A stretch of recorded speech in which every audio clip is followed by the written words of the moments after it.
Hi எல்லாரும் எப்படி இருக்கீங்க? இந்த ப்ளவுஸ் இருக்குல்லங்க, இது தைக்கிறதுக்கு நேத்திக்கு சாயங்காலம் தான் குடுத்தாங்க. குடுத்துட்டு மறுநாள் காலையில நேத்திக்கு 6 மணிக்கு குடுத்தாங்க. சாயங்காலம் 6 மணிக்கு குடுத்துட்டு, நாளைக்கு காலையில 9 மணிக்கு வேணும்னு சொன்னாங்க.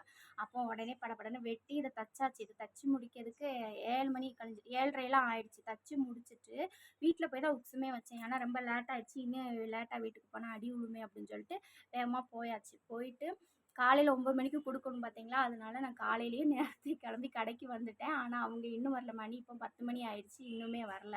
எப்பவுமே இதுதான் நடக்கும். அவசரமா வேணும்னு சொல்லி கேட்பாங்களா, நம்ம அதுக்கு எஃபெக்ட் போட்டு உட்காந்து நம்ம வேலைய மாத்தி வச்சுட்டு உட்காந்து தைப்போம். ஆனா, அவங்க வந்து வாங்க மாட்டாங்க.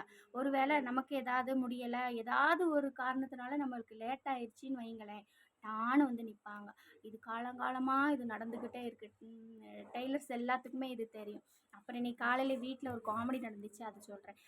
பையனுக்கு ஸ்கூல்ல எப்பவுமே லஞ்சு தான் குடுத்துட்டுருந்தாங்க. அப்போ இன்னையிலருந்து காலையில பிரேக்ஃபாஸ்ட்டுமே குடுக்குறேன் அப்படின்னு சொல்லி விட்டுருந்தாங்க.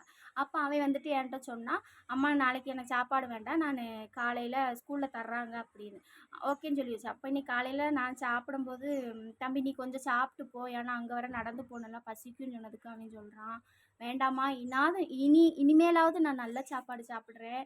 நீ வச்சத நீயே சாப்பிட்டுக்கோ" அப்படின்னு சொல்லிட்டு கிளம்பி போயிட்டான். அவன்கிட்டருந்து இப்படி ஒரு பதில் வரும்னு நான் எதிர்பார்க்கவே இல்லைங்க. வீடியோ பிடிச்சிருந்தா லைக் பண்ணுங்கள், ஷேர் பண்ணுங்கள். டைமிங் ரொம்ப போயிட்டுருக்கனால தான் ஸ்பீடாக பேசுகிறேன். சப்ஸ்கிரைப் பண்ணிட்டு பாருங்கள். சப்ஸ்கிரைப் பண்ணாதவங்க இருந்தீங்கன்னா ப்ளீஸ் சப்ஸ்கிரைப் பண்ணிவிட்டு பாருங்கள். பாய்.